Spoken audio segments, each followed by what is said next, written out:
this is an iHeart podcast. Guaranteed human. Stuff You Should Know is brought to you by Grainger. Grainger knows that if you're an HVAC technician and a call comes in, you need a partner that helps you find the right product, fast and hassle-free. And you know that when the first problem of the day is a clanking blower motor, there's no need to break a sweat. With Grainger's easy-to-use website and product details, you can be confident that soon you'll have everything humming right along. Call 1-800-GRAINGER, click Grainger.com, or just stop by. Grainger, for the ones who get it done. Work can be a little weird. Cringy training seminars, coworkers who won't stop talking about their plant, forgetting the mute button at an inopportune moment. We have to deal with a lot on any given workday. Sometimes it can feel hard to thrive and move forward in your career. Well, that's where LinkedIn comes in. LinkedIn helps you get ideas and insights from experts in your field, connect with people professionally, grow your network, and access tools designed to help you find the right fit for your next role. Whether you're just getting started, figuring out your next move, or looking to accelerate your career, LinkedIn is built to support you at every stage, because LinkedIn is the network that works for you. Visit linkedin.com/knowstuff to learn more. Welcome to Stuff You Should Know from HowStuffWorks.com.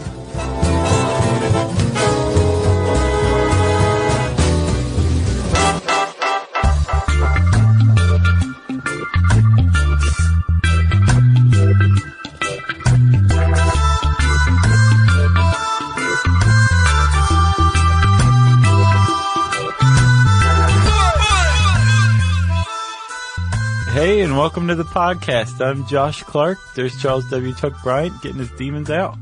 Man, how about this music? Yeah, this is thanks to our guest producer, Noel. Yeah. Who Jerry's actually producing, but he's got the musical touch. He's our dub producer. Yeah, if you want to reggaeify your podcast, Noel is the man. Yes, so big thanks to Noel. Yeah, and great idea by you. I and I? Yeah. Yeah. I love that. How you doing, man? I'm great. You got some good feelings going on? Yeah, I mean, we've covered grow houses, and we did medical marijuana, right? I don't think so. No? No, because a lot of it didn't seem familiar when I was looking into it in this article. Huh. So we've definitely done grow houses. Yeah. Which is kind of backwards. Yeah. Well, not really. No? Got to grow up. That's first. True. So, Chuck, here we are. We're talking about pot. Mm-hmm. And as is our thing, we're going to talk about pot in a very, above the boards, mature way. Are we? I think we can. Sure.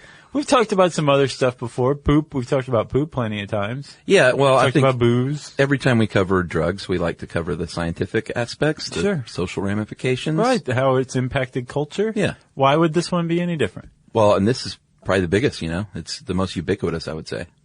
Yeah. Yeah. Maybe the gateway to all the other episodes. Very funny. So, I guess we should start at the beginning. How about that? Okay. Let's talk about pot and its history. It's very long history. And actually, for most of that history, it has been widely beloved and appreciated. Apparently, pot's been cultivated, or marijuana. We're going to use all that interchangeably. Weed, pot, marijuana, but cannabis. That's probably where it will stop. Like if either one of us says ganja or sticky icky, like it's in this article. Like we should just shut it down right then. All right. We'll do the hey, take that back. Yeah, one of us will say that. Okay. But like you said, I mean, this is going to be an overview because we could do honestly 4 shows on the history of pot. There's quite a rabbit hole we could go down here. Yeah, we got to avoid it. Yeah, but we'll give you a historical overview. How about that? Sure. So, like I said, pot's been cultivated for 8,500 years. And like I also said that it's mostly been appreciated most of that time for 2 reasons. One, it is an industrial, or it was until the rise of the synthetics, a major industrial fiber, hemp. Sure. And then secondly, it was or it still is, a medicinal herb. Yeah. That kind of spills over into recreational use as well. So in the 28th century in China, it looks like it was probably used medicinally. Yeah. And not recreationally, but there are definitely written records of the cultivation of cannabis. Well, yeah, a guy named Shen Nung, who was an emperor but was also China's first physician, wrote about how ma, that's what they called pot back then in China. Oh, yeah? Was good for the yin and the yang. Both of them. Right, which is actually, as we'll see, that's a pretty astute observation early on, because what he's talking about is balance or homeostasis, which pot definitely affects. Yeah, for sure. Yeah. They have found a mummy, a 3,000-year-old Egyptian mummy, and looked into this, and it contained quite a few drugs, but it definitely contained THC. Mm-hmm. So the Egyptians were getting down. Yeah. Maybe medicinally, who knows? In 1001 Arabian Nights, it makes an appearance called Bang, B-H-A-N-G. Sinbad apparently loves the stuff. But supposedly his was hash mixed with opium, which is way more hardcore than what we're talking about. Yeah, probably so. They think it originated perhaps in India and north of the Himalayas is their best guess. Yeah, they really have no idea. Yeah. And actually there's like a lot of debate still over whether there's more than one type of plant. What do you mean? So there's cannabis indica. Yeah. Cannabis sativa. Yeah, they're different. There's another one called cannabis ruderalis, supposedly. Oh, really? And there's an ongoing debate among botanists over whether they're all actually just different varieties of the same plant, right? Or if they really are different species of plants in the same family. Oh, interesting. Yeah, but I think the current common wisdom is that there's at least two: cannabis sativa and cannabis indica. Yeah, we may as well get into that a little bit. The indica is, the plant itself is shorter and fatter and better suited for indoor growing. And the, sativa is taller. It can get really tall, like 25 feet. Yeah. And it's spindlier. Yeah, and thinner. Although I think for cultivation, I don't think, even though it's grown outdoors, I don't think they're growing the 25-foot plants. No, I would imagine the helicopters can see them a lot more easily. Yeah, and the indica is known for more of a body high, quote unquote, couch locked. Yeah, mellow. Yeah, and the sativa is more known for more energetic and cerebral and creative, more of a brain high. Right, and then conversely, one can make you more paranoid, one can make you more drooly. Yeah, and typically these days, if you are a recreational or medicinal user, you're probably getting some sort of a hybrid strain. Good point. And actually, some of the strains, those hybrid strains, have some of the best names. Like Green Crack, that's a pretty good name. Yeah. AK-47, White Widow. White Widow is actually a pure strain, isn't it, of indica? I'm not sure. I think it is. Yeah, Maui Wowie. Oh, the pot names they're pretty funny. They've definitely gotten better from the 70s, like Maui Wowie. Yeah, that sounds very old school. Face-slapping. Yeah. So should we talk about should we talk a little bit about its history in this country, in the United States? Yeah, so I think we should get to that because, as I said, Chuck, when you look back on pot all of these years and it's how it was used, it was generally appreciated, used medicinally, used recreationally, not vilified. It wasn't until it hit North America that it really started to become vilified. Yeah, well, it had a good run here too, in the States for a couple of 100 years. Hemp was grown and cultivated and widely used. Some people say it's, the most versatile plant on earth, as far as the different uses you can get out of it. And it was in the 1619 Virginia Assembly, they even said you have to grow hemp if you're a farmer in Virginia. So not only was it encouraged, it was actually law in Virginia at least. Well, so it had a good run until the early 1900s and 1920s.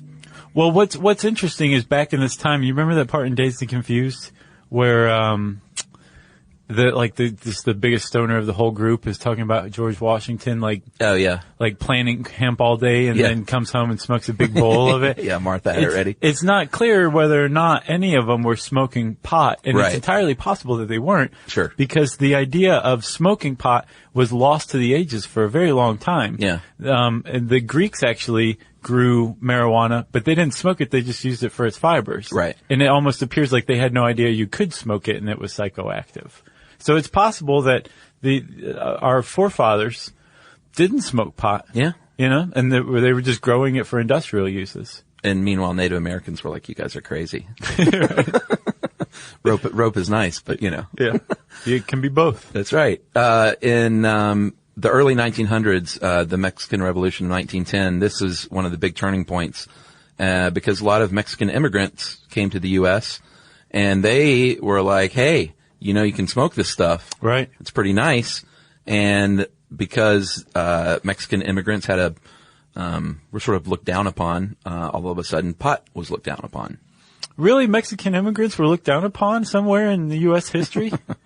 Yeah, the whole thing about pot being vilified, or I guess there was a moral panic, basically, is what they call it, that erupted around it. Yeah. And a lot of it was based in racism toward Mexican Americans or Mexican immigrants. Yeah, in the 1930s, especially in the Depression, they were sort of had a bad name. Because, you know, they're immigrants in this country and we're Americans and we're in a depression and we want the work and, kind of a lot of the same arguments here these days. Right. But, the association with pot was definitely, part of it. It definitely was. But also I read this NPR blog on Code Switch about this very topic, and they were saying, like, yes, there's a lot of racism that led to the criminalization of pot. Yeah. But Mexico was 20 years ahead of the U.S. in criminalizing pot as well. So you can't just say, well, it was just Americans' disdain or dislike or distrust of Mexicans. Right. It was, you know, it's more complex than that. And this guy was saying that really you can conclude there was a fear of what this drug did. Right. And the reason why there was a fear of what the drug did was because the newspaper reports at the time had people like killing entire families. Yeah. And like wandering around the streets like with somebody's head. Right. Covered in blood because they just smoked a joint. Yeah. And they were really trying to unpack this. Like, why would that happen? Did it happen? Were all of them just overblown reports? The fact was, when you picked up the Los Angeles Times or the New York Times, yeah, there were front page stories about this, and they were like, brown-skinned Mexican kills white family of 8 on marijuana cigarette. Yeah. And that's why. And actually, the word marijuana was kind of used as a derogatory term to kind of Mexicanify cannabis, which is what it had been called prior to that. Oh, is that where it came from? Yeah. Huh. Did not know that. I'm off my soapbox. Look at you teaching me. Well, movies like Reefer Madness definitely didn't help. In 1936, the famous propaganda movie from French director Louis Gasnier, it's, you know, required viewing for any college student at some point. Is. Yeah, it's not very good and it's not very enjoyable, but it is kind of funny showing the reefer addicts, you know, driven to insanity by the marijuana cigarettes. And somebody gets murdered, right? I don't even remember. I think someone murders somebody else because they smoked pot. And then in 1937, a year after Reefer Madness, Congress passed the Marijuana Tax Act.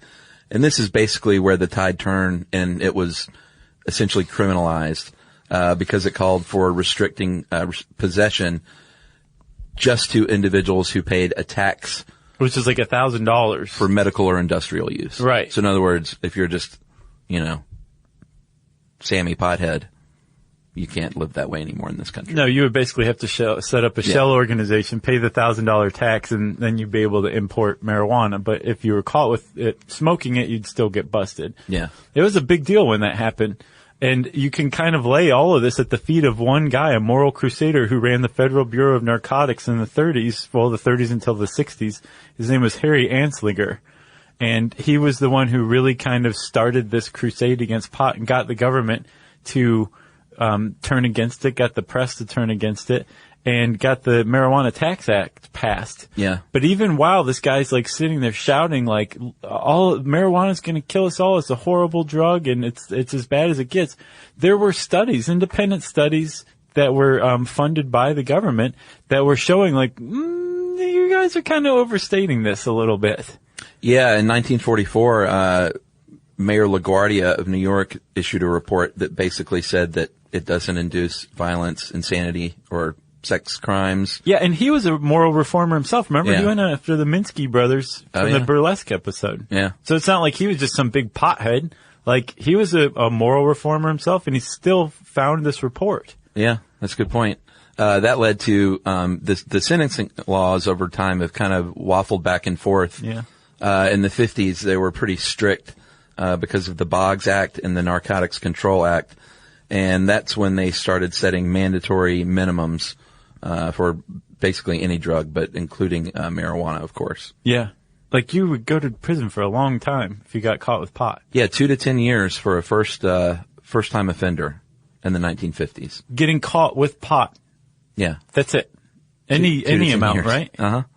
And in the 60s, things relaxed a little bit in every way you can imagine in this country. And, President Kennedy and LBJ issued reports that found kind of the same thing as they found out in the 40s. It doesn't induce violence. And in these reports, it said it wasn't a gateway drug either. Yeah. In the 1960s. Which is still up for debate, really. Yeah. I don't think it's ever been definitively settled. No, because you read every other report you read is going to say something a little different. Yeah. About what the gateway drug is. And plus, I think defining what makes a gateway drug too has never been fully established. Yeah. How can you test something scientifically if you can't don't have really. it defined, you know? Yeah. And the 1960s led to a repeal of a lot of the mandatory minimums in the 70s. But then, of course, Ronald Reagan in the 1980s brought a lot of that stuff back. And Nixon, too, he fought that tooth and nail. Like, even though the tide in the country was turning one way, Nixon was like, nope, we are going to keep pot as illegal as possible. And as a matter of fact, we're going to put it on the same level as heroin and cocaine. Yeah, and during the Nixon administration, the Schaefer Commission, it was a bipartisan commission, found, again, that it should be decriminalized. And Nixon was just like, well, I don't want to hear that. Sorry. I'm going to make up my own mind about I'm this. the president. Exactly. Yeah, so like you said, the Reagan era brought it back. Not brought pot back. No, brought back any kind of anti-government sentiment toward pot itself was redoubled in the 80s under the Reagan administration. Just say no. Mandatory minimums or mandatory sentences were reenacted. In 1986, thanks to the Anti-Drug Abuse Act, if you got caught with 100 marijuana plants, you got the same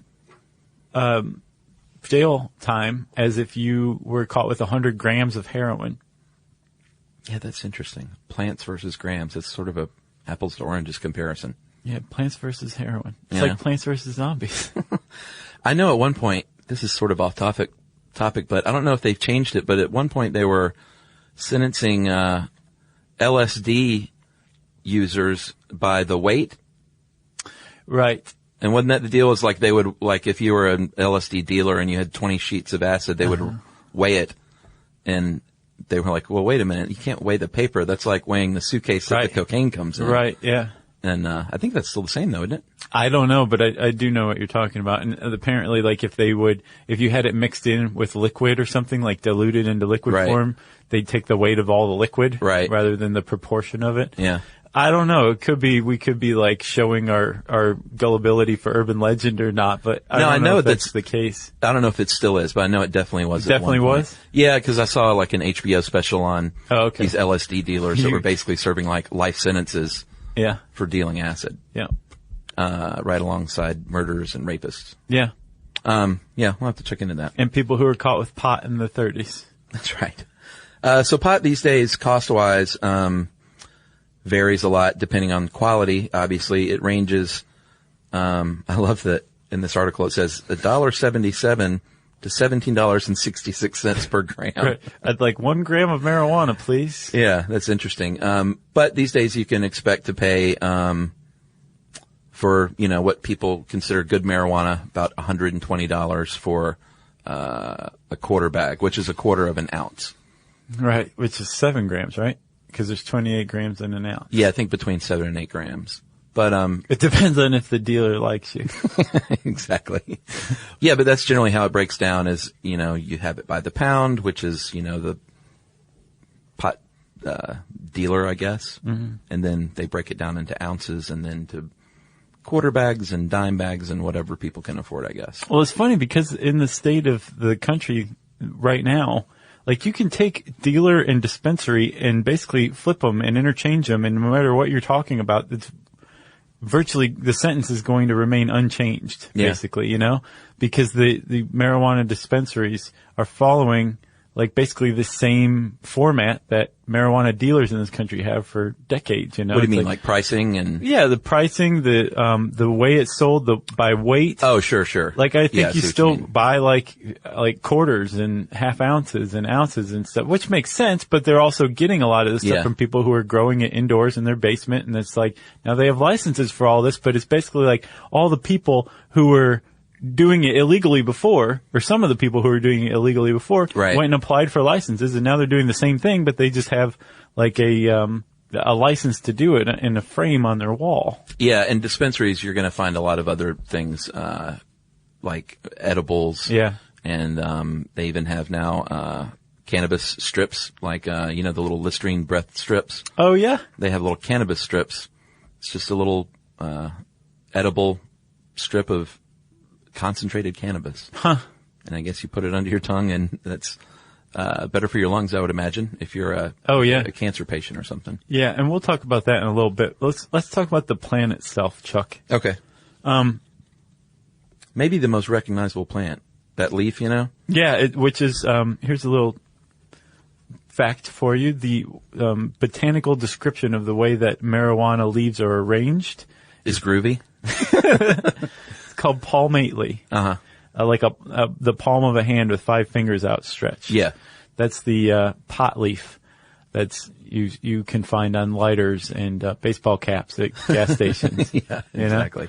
And the like you said, the plant itself, depending on which variety it is, it's either very tall or kind of tall, depending on whether it's trimmed or not. Right. And the buds or whatever that are smoked are actually the flowers of the plants.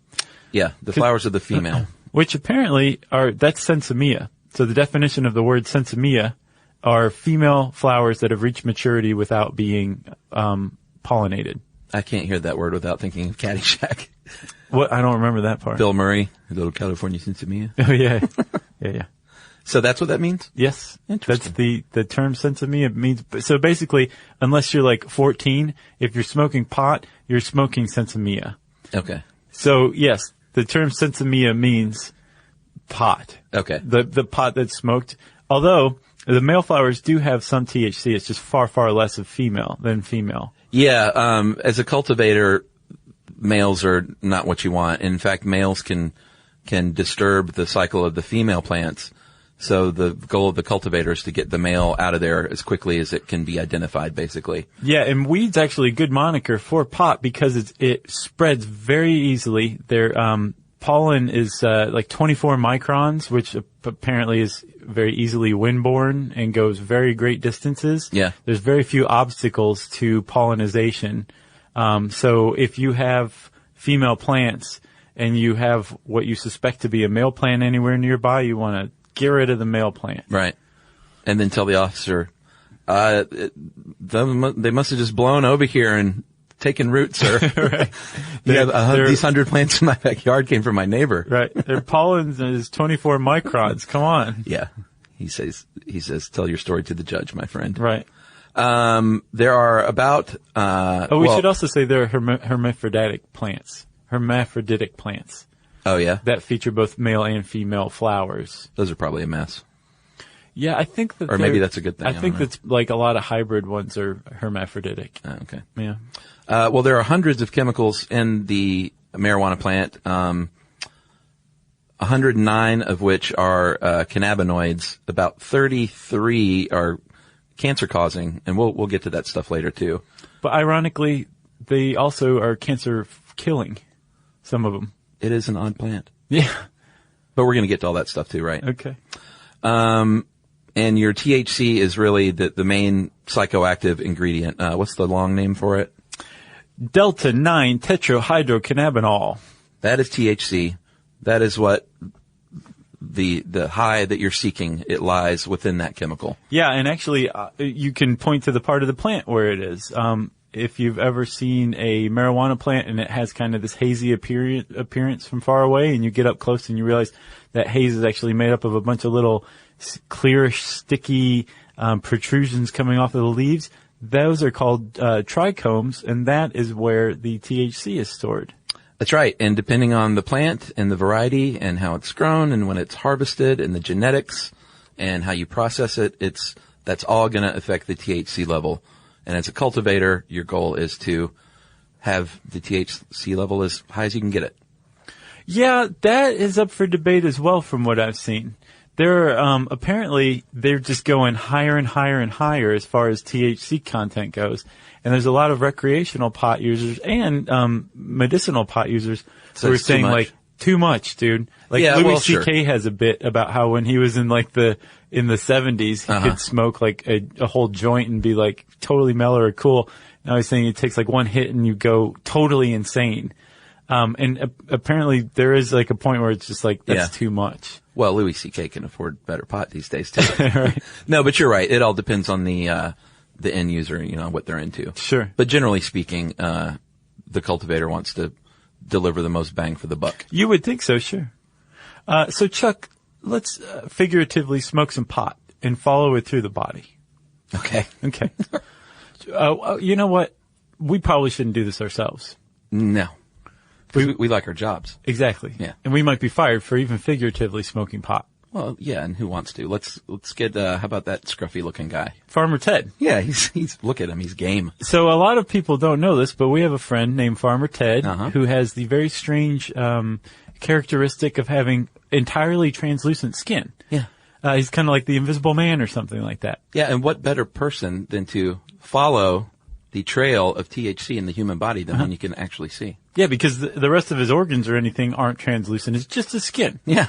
And thank you for coming in, Ted. So Ted is going to smoke a joint. A marijuana cigarette. Yes. And he's going to smoke what is a typical marijuana cigarette, approximately 500 milligrams of marijuana, which translates to roughly, maybe 10 milligrams of THC. Okay. So he's going to take a lighter and take it to the end of this joint. I'm making air quotes here because that's vernacular.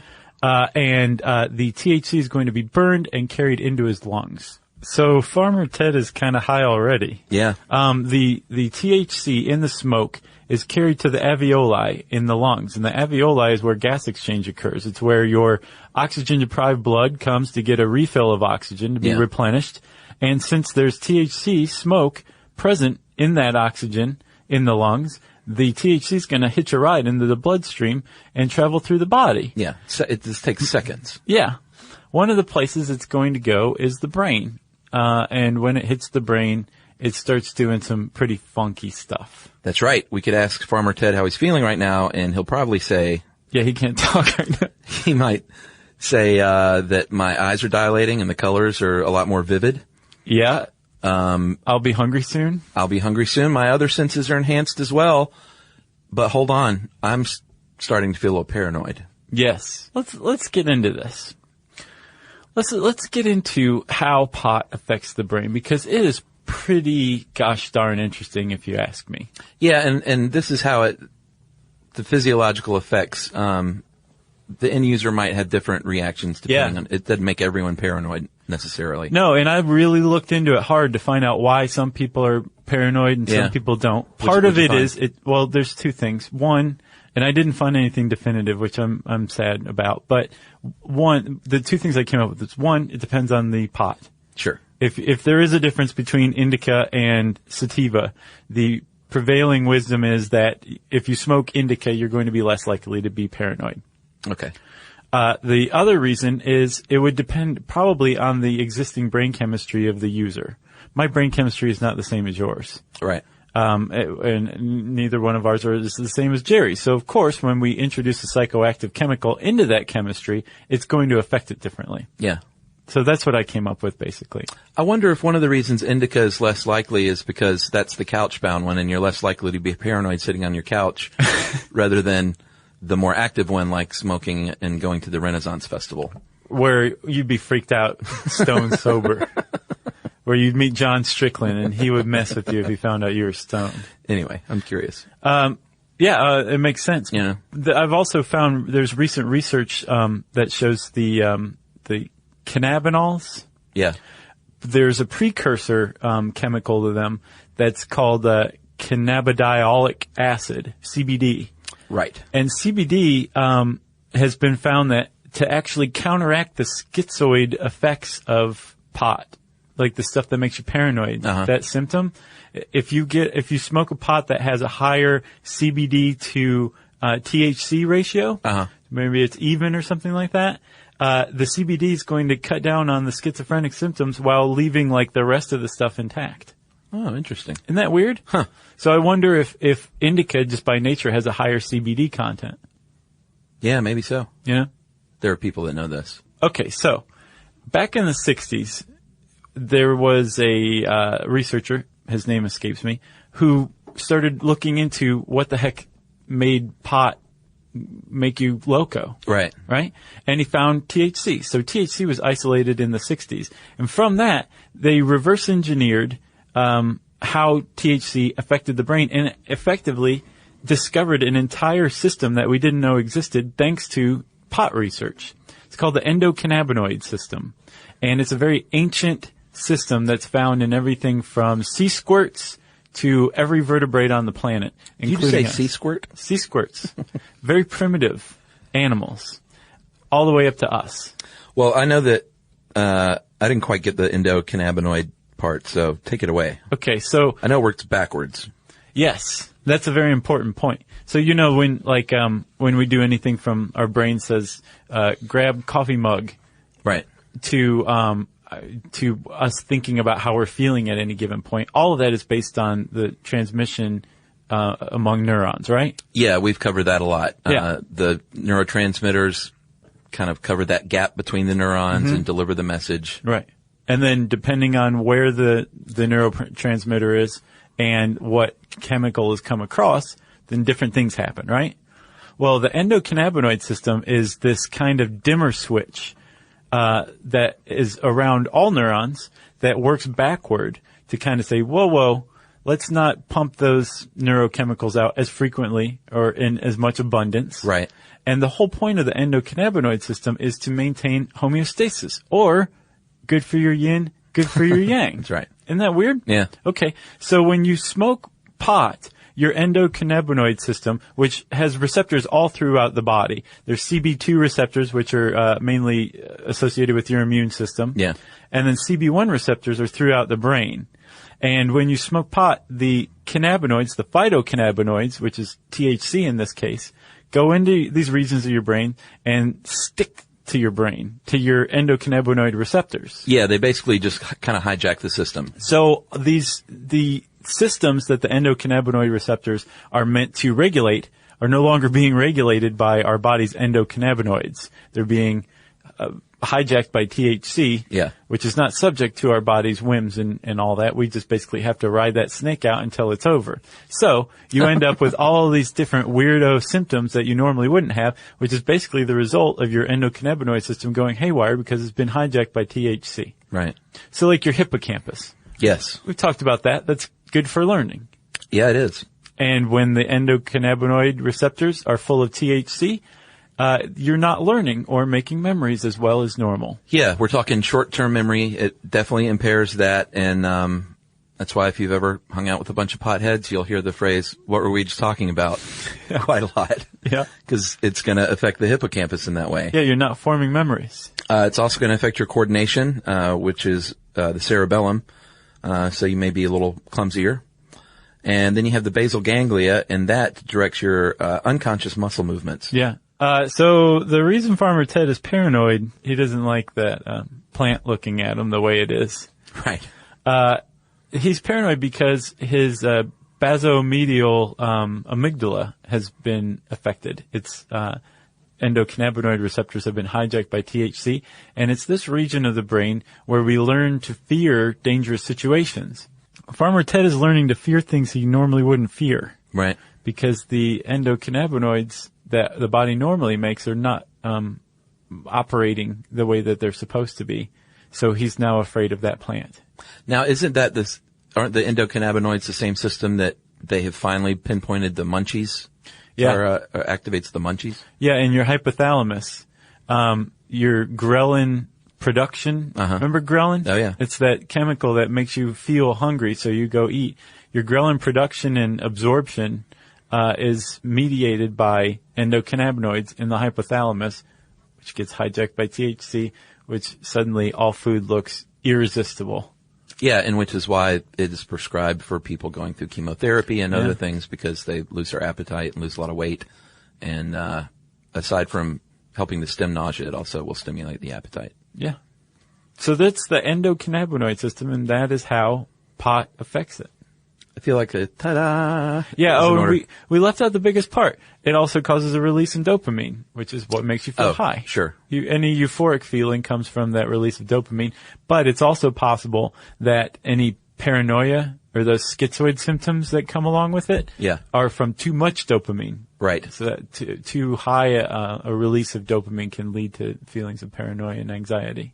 Yeah, and these feelings, the effect of THC period is going to last a couple of hours, depending on, obviously, how good the pot is and how much you smoked. Right. But the chemicals are going to be in your body a lot longer than that, with a terminal half-life of 20 hours to 10 days after you've smoked it.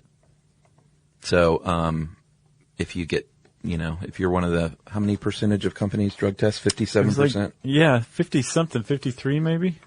Yeah, depending on your weight and how much you smoked and how long you smoked. 57, you're right. You're gonna either pass that drug test or not. It can stay in your body for, weeks though. Yeah, and there's no way to tell because it depends on you, your metabolism, and the pot. Yeah. The potency of the pot too. But yeah, your body breaks it down into 5 metabolites, and they test for all 5 just using a basic immunoassay. Yeah. Where they introduce an antibody to your urine, and it reacts or doesn't react and turns it a pretty color. A pretty bad color. Right. Chuck, we got a little more on the body. Okay. Well, we'll get to it after this break. How about that? Sounds good.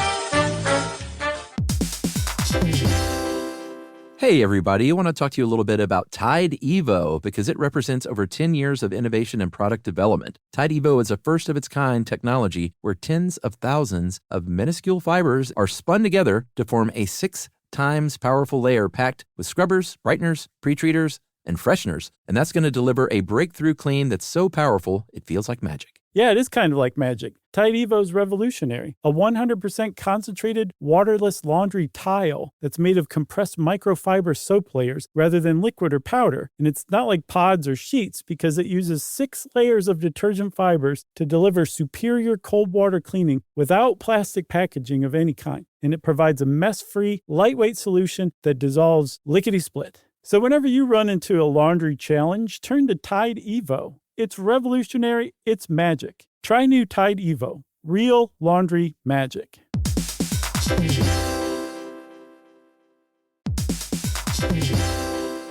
Work can be a little weird. One minute you're in a meeting that could have been an email. The next you're trying to decode corporate jargon that somehow means nothing. And don't even get us started on the quick sync that turns into a 45-minute deep dive. Yeah, well, the truth is figuring out your career isn't always straightforward. Whether you're trying to grow, pivot, or just stay relevant, it can feel like you're navigating it all on your own. Well, that's where LinkedIn comes in. That's right. LinkedIn can help you grow your career, helping you confidently navigate your path with insights, ideas, and inspiration from your professional community. You can stay up to date with the latest trends in your field, connect with people who get it, and discover opportunities tailored to your goals, your experience, and what actually matters to you. Whether you're looking for something new or just trying to grow where you are, LinkedIn gives you the tools and connections to move forward with confidence. Because LinkedIn is the network that works for you. Visit linkedin.com/knowstuff to learn more.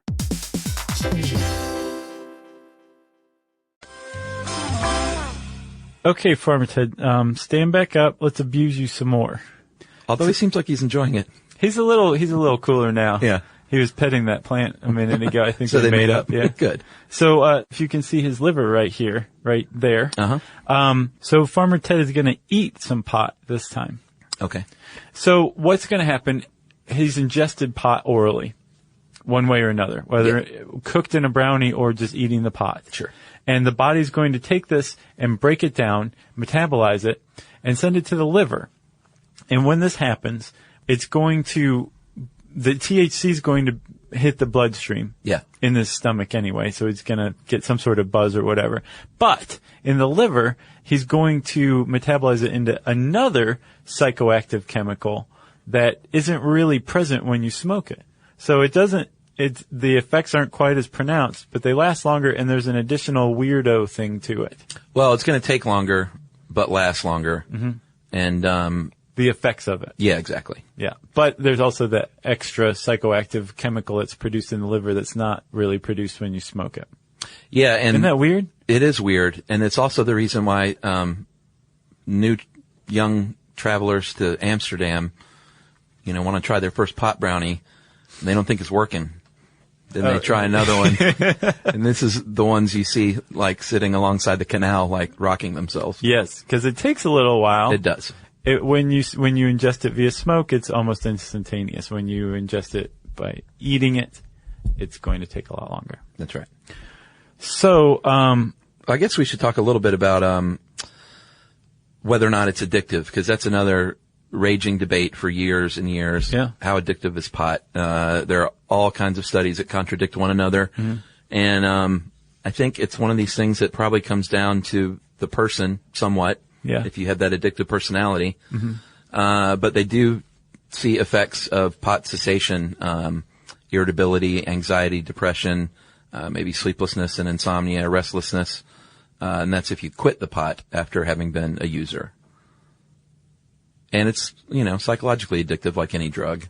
You're going to crave it if you want it. Sure. Apparently, it can have an impact on your levels of anxiety. Like, you might not feel anxious when you're stoned, but you could feel anxious when you're not stoned, so you get stoned more often. Right. Which, while not necessarily a classic addiction, because the addiction model follows strictly the limbic system. Right. And pot, I think, activates it somewhat, but it's not really acting specifically on that. It's acting more on the endocannabinoid system. Right. Right? So indirectly, it might be hitting the limbic system, but it's not following that classic addiction route. Yeah. But at the very least, that's habitual. If you need to smoke something to get back to normal, that's a habit and a bad one because you have a crutch there. Yeah. Unless you're Willie Nelson, and then you're just like, what's the problem? Yeah. You just keep smoking it. I love my crutches. Willie Nelson. What are some, well, I guess we can talk about some of the medicinal uses. We did talk about cancer and AIDS patients to stimulate appetite. The old glaucoma card is a big one to play. Yeah. If you're applying for your medical marijuana card. It relieves eye pressure. I couldn't find how it does that. Yeah, but that's one of the earliest uses of it. I remember. Medicinally. Oh, you remember? I remember when all this first started to hit. Yeah, glaucoma. California passed legal medicinal marijuana in 1996. It was almost all glaucoma at the time, in which it seemed like everybody was like, you are so faking. Right. Glaucoma? You need pot for glaucoma. And then it just became more and more established as fact. Yeah. Became associated with helping more and more maladies. And of course, if you go to get your card and you go to the dispensary, they have a long list of things that it can help. Right. Basically, anything you can think of. Yes. They will put on their list. As long as you have a prescription card, I think they're cool with that. Well, no, that's to get the card. Oh, gotcha. Like the 420 doctor. Yeah. Yeah. The 420 doctor. That's if what your they call doctor themselves. wears Birkenstocks, Yeah. you can probably get a medicinal marijuana card from him. But don't see him for anything else. It can help with epileptic seizures. In fact, here in Georgia, that's been on the table due to a famous story of a boy here in Georgia whose seizures were like massively cut down by taking marijuana oil, which has no THC. Like the kid's not getting high, basically. It doesn't have psychoactive properties? No. Wow. And Georgia is, believe it or not, trying to speed through. I know it didn't go through initially a few weeks ago just because I think they didn't have time to get it through. Right. But there seems to be support for it. Yeah. But just for very surprising. Yeah, just for the marijuana oil, though, not like dispensaries or anything like that. Yeah. Well, I mean, it could be the beginning of it, or it could be a sea change in how in Georgia some states, legalize marijuana. I'd be surprised. Well, but I'm wondering if it's a change like, okay, if this medicinal marijuana oil works, we can legalize that and that's it. And that'll be like the model for other states. I see what you mean. And then MS, multiple sclerosis, decreases muscle spasms. And I've seen this firsthand with a good friend. It really helps him out. And Montel Williams has, famously come out as an MS sufferer who is a longtime advocate for, using marijuana. Well, it makes sense again. I mean, if you're having muscle spasms, perhaps your endocannabinoid system is not functioning correctly and the THC goes in and actually supplements it. Yeah. You know? And also, I remember I said that it fights cancer. Oh, yeah. If you go into cancer.gov and type cannabis and medicinal cannabis, I think, it brings up basically a laundry list of all of the ways that marijuana helps, and it's been found to destroy cancer cells. Oh, wow. Like THC goes in and destroys cancer cells in the liver. Apparently it's been shown to destroy breast cancer cells. Like, not helps you feel better when you have cancer. Right. Can actually cure cancer. Wow. In some cases. It was a carcinoma in the liver that it was shown to be able to cure. So it's definitely worth checking out too. That's awesome. And it also alleviates pain and inflammation associated with injury or disease. Yeah. And the way it does that is with the other cannabinoid receptors. The CB2 receptors in the body are related to the immune system. So it goes in and messes with those and says, hey, everybody calm down. Let's stop being so inflamed. Well, that's, I guess that's why it's prescribed a lot for arthritic conditions these days. Yeah, that would make sense. Yeah. Rheumatoid arthritis. Isn't that what it's called? Yeah, I don't know what the difference is between rheumatoid and regular arthritis. We should do one on arthritis. All right, let's do it. How about that? It is still, despite all the medical research, it is still scheduled as or classified as a Schedule 1 substance, which is the most dangerous drugs that currently have no accepted medical use and a high potential for abuse. And there have been many pushes over the years to get it reclassified and not in the same group as heroin and cocaine and ecstasy. Nuts. But that has not been successful as of yet. But I think that will probably happen at some point soon. It seems like it's going that way, but supposedly around the time NORML was founded, the National Organization for the Re-Legalization of Marijuana legislation. Is that right? I'm pretty sure. Okay. It's quite a mouthful. That's why everybody just calls it NORML. Festivals they used to have in Piedmont Park in the 90s, the NORML rallies. Hash Bash. Yeah, I saw the Black Crows there once. It was great. Right. But yeah, NORML was founded in the 70s at a time when it looked like, Carter was president. Willie Nelson had smoked a joint on the White House roof. Yeah. Like, it was the time for, pot to be decriminalized, and everybody thought, like, it's gonna happen, it's happening. Yeah. And apparently, nope, it didn't happen. They pulled back from the brink. So it's entirely possible that what looks right now to be the wind of change that is very much sweeping through the country, it could be stopped, baffled, I guess. So the fat lady has not sung yet. Well, I think the first step toward a federal, and the difference here is, federal laws versus state laws. It's still federally not accepted, but in states like, of course, Colorado and Washington. Mm-hmm. And then how many states have medical? Like 11? 20. Or 20. Yeah. Okay. If anything's going to happen federally, it's got to be reclassified away from Schedule 1 first. Right.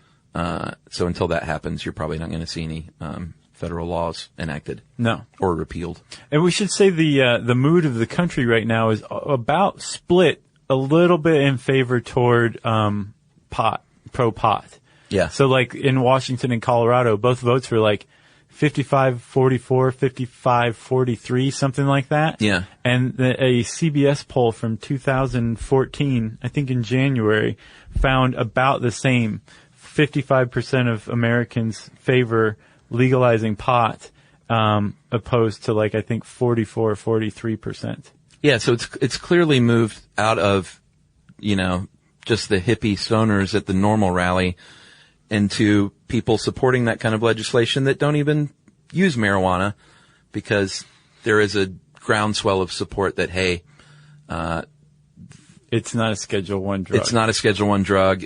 Alcohol is more destructive to your life and your body, and why are you going to outlaw this plant and put people in prison with a war on pot that isn't working. Right. It's like wasting money, whereas we could tax it and raise money. Yeah. So there's been a big tidal shift in the past decade, really in the past 20 years, but in the past 10, like if you had asked me 10 years ago if there would be recreational use allowed in any state, I would have said probably not.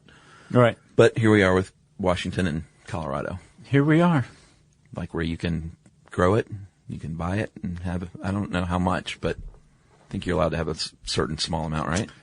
Yeah. Like you can't drive around with 10 pounds in your trunk or anything. I don't know how much you can. It's definitely more than just like a small amount.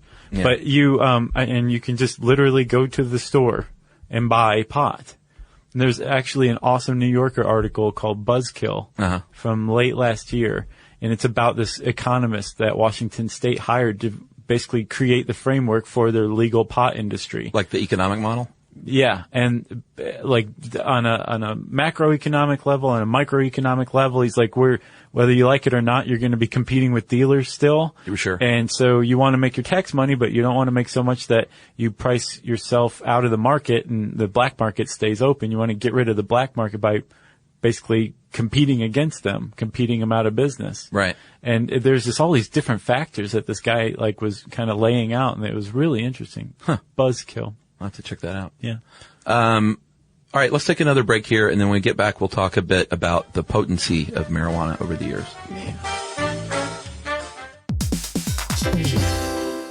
Hey, everybody. I want to talk to you a little bit about Tide Evo because it represents over 10 years of innovation and product development. Tide Evo is a first-of-its-kind technology where tens of thousands of minuscule fibers are spun together to form a 6 times powerful layer packed with scrubbers, brighteners, pre-treaters, and fresheners. And that's going to deliver a breakthrough clean that's so powerful, it feels like magic. Yeah, it is kind of like magic. Tide Evo is revolutionary. A 100% concentrated, waterless laundry tile that's made of compressed microfiber soap layers rather than liquid or powder. And it's not like pods or sheets because it uses 6 layers of detergent fibers to deliver superior cold water cleaning without plastic packaging of any kind. And it provides a mess-free, lightweight solution that dissolves lickety-split. So whenever you run into a laundry challenge, turn to Tide Evo. It's revolutionary. It's magic. Try new Tide Evo. Real laundry magic.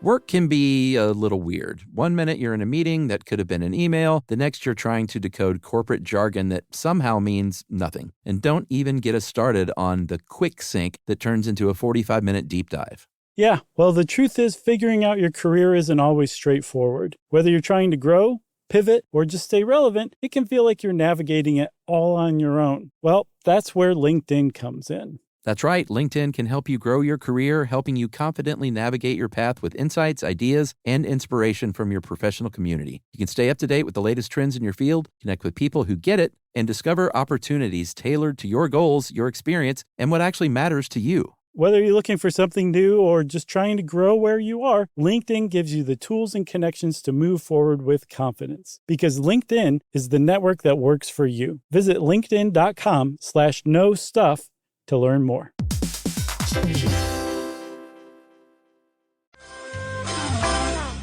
All right, there's a debate that I don't quite understand about the potency of marijuana in like the 60s and 70s versus today. The debate is that pot is much more potent than it was in the 60s and 70s. And first of all, they didn't test a wide variety of marijuana strains in the 60s and 70s. Right. It was like stems and seeds, Mexican, like ragweed. Swag. Yeah. So that's the only way you can tell a true test of potency is to study a wide variety. They never did that. They didn't test the Maui Wowie. They never did that in the 60s and 70s, and you can't go back in a time machine. So what's the point in debating it? The pot today is how it is. It is. And basically the best you could hope to do is like have Dennis Hopper smoke some pot and be like, huh? And he can be like, oh, he's dead. Hopper's dead? Yeah, dude. Since when? Yeah, I just saw him on like an insurance commercial. He died a few years ago. I didn't know that. Yeah. That's sad. Sorry. It is sad. Sorry, estate of Dennis Hopper. Get Willie Nelson, though. Peter Fonda. Yeah, he's alive. Okay, so you just have Peter Fonda tell you. He can tell you. There's plenty of people who could say. The point is, that is largely irrelevant because we're not dealing with creating pot policy based on the 1960s. Right. We're dealing with pot policy today, and we know very clearly that pot is more potent today than it was even a couple decades ago. And we know that in part because of something called the University of Mississippi Potency Monitoring Project. Basically, they get their hands on seized pot that the cops get their hands on. Yeah. They send some of it to Mississippi, and Mississippi tests it for potency. And they said that between 1993 and 2008, the average amount of THC across all samples rose from 3.4% to 8.8% from 93 to 2008. And it's going up, apparently now with the rise of dispensaries and the openly shared knowledge of how to cultivate pot and do, what you want to genetically select for. It's up to 25% supposedly. And I didn't see that figure disputed. 25% THC content. That's insane. That will drive you insane. I can't imagine that. If the average is 8.8 or was 3.4 in 1993 and is now up to 25%, that's potent. Yeah. And that's, I guess, for the top of the line, most expensive pot you can buy. Yeah, but I predict that there's going to be like kind of a retro vintage pushback. A return to swag? Not necessarily that, but something that's like way more toned down.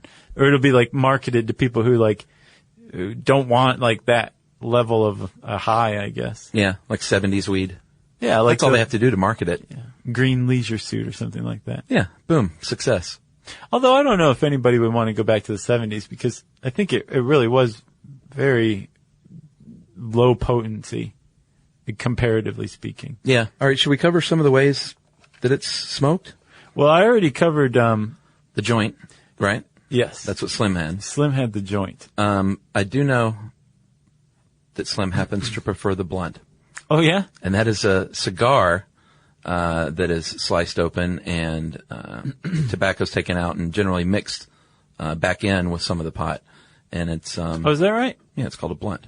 I didn't know that the tobacco was ever mixed back in. It depends on, you don't have to. Like a spliff is popular in Europe. And that's with regular tobacco. Like drum? Yeah, whatever. Just any kind of loose leaf tobacco mixed in with the pot.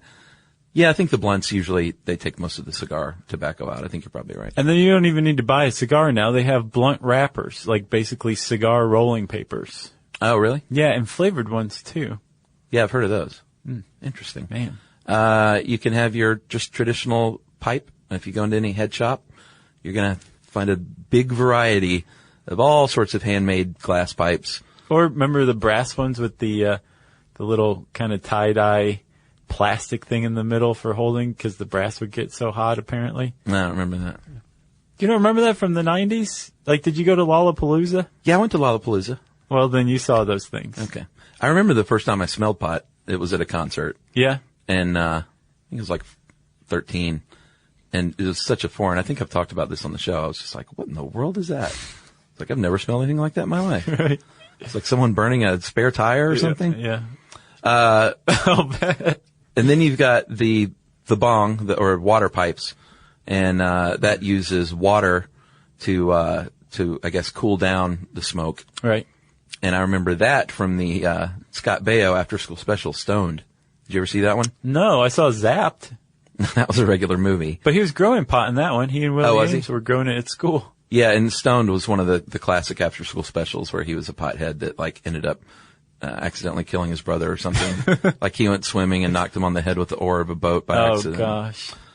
He may not have died though. He may have rescued him. The after school special that I remember most vividly is the one where Helen Hunt took PCP. Oh yeah, and jumped out the window the second story of her school. I mean, they scared the pants off of us. Yeah. Which is the point. And Nancy Reagan was off on the set, like, mwah. But I remember hearing the bong. He smoked out of the bong, Scott Baio did, and I heard the bubbling sound, and I was like, well, that's a weird sound. And then you heard it on the Cypress Hill album years later, and was like, hey, that's Scott Baio.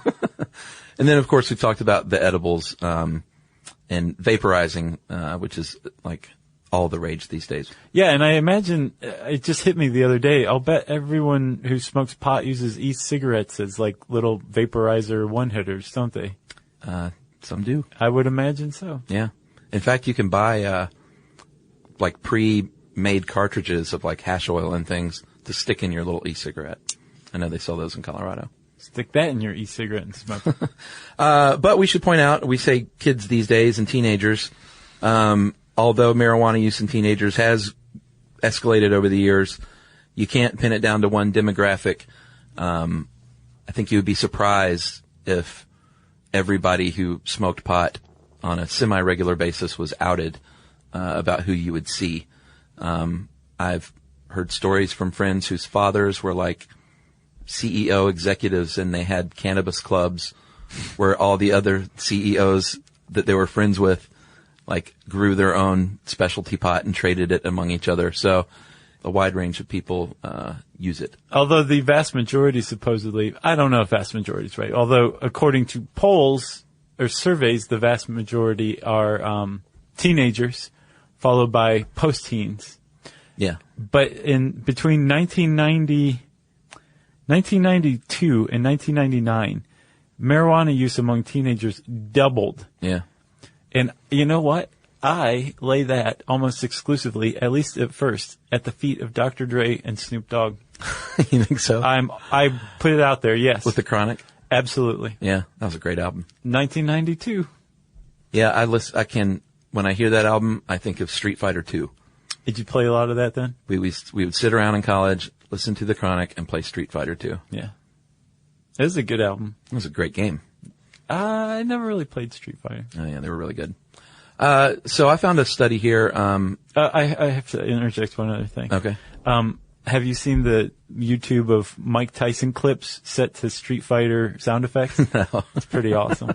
From his one-man show, or? No, from his boxing career. And it fits like perfectly. He's like, Shoryuken at one point. I'll have to see that. Yeah. So if you're smoking pot, it's obviously not going to be great for your lungs and your body because you're inhaling smoke. And like we said earlier, there are 33 cancer-causing chemicals in marijuana. And it's going to deposit tar into your lungs, just like cigarettes. And in fact, if you smoke equal amounts of marijuana and regular tobacco, it's going to deposit about 4 times as much tar as regular tobacco. What's called the tar burden. Is it? Uh-huh. However, there was a large-scale long-term study released recently by the University of Alabama at Birmingham, and they collected data from 5,000 adults for more than 20 years. Which these are always my favorite studies, you know. Yeah. Because you can tell stuff long term. And they found that low to moderate use of pot is less harmful to your lungs than exposure to tobacco.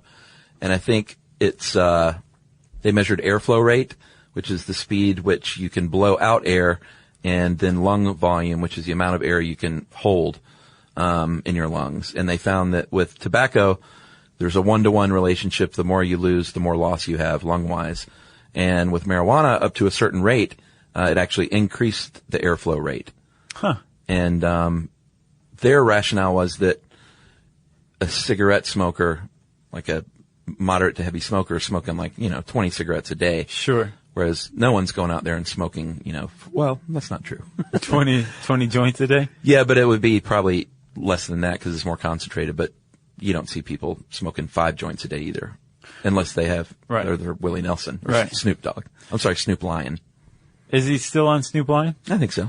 I could see how pot would have an effect on your lungs though as well, especially compared to cigarettes because no one uses a filter on their joints. Well, yeah, and you inhale deeper with marijuana than you do with right. tobacco. So those are both factors. Yeah. But if you're smoking a pack a day and you're smoking a lot of weed, you're not doing yourself any favors in the lung department. Yes. Even though it might help you fight that cancer, it may give you cancer to begin with. Yeah, just use non-psychoactive marijuana oil like they give that little kid. Yeah. Or Marinol, although that's psychoactive. Is it? It's a THC pill. Yeah, I remember. They use it for wasting disease and to increase appetite and that kind of stuff. Just to mess with the endocannabinoid system of people who need it. That's right. You got anything else? No, I mean, this could have been a 2-parter, but this is good good overview, I think. It is. I hope everybody enjoyed it. Yeah. You learned a little something? Anything else? Nope. If you want to learn more about marijuana, aka cannabis, type either of those words into the search bar at howstuffworks.com. And let's see. Since we said search bar, that means it's time for listener mail. I'm going to call this Australian Smoke Jumper. Hey guys, just thought I'd write to let you know how you've influenced a major change in my life. A couple of years ago now, you did a podcast on wildfires. I already had a strong interest in firefighting, but never heard of the things like smoke jumpers or some of the science involved. Since I joined the Rural Fire Service last year as a volunteer, and last week I completed my first full bushfire fighter accreditation. Wow. It's been a great change and has inspired me to get fitter and more active with my community.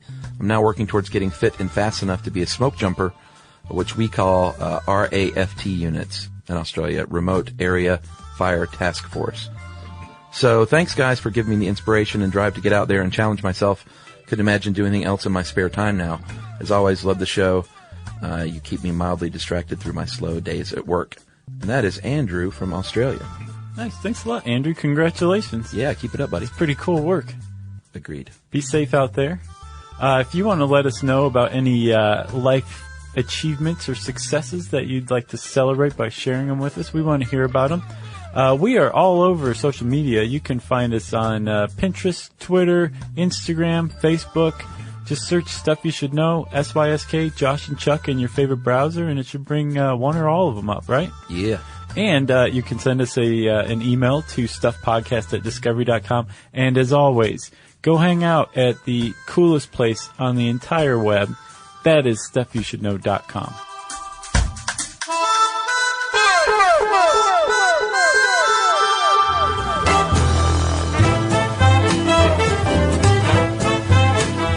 For more on this and thousands of other topics, visit howstuffworks.com.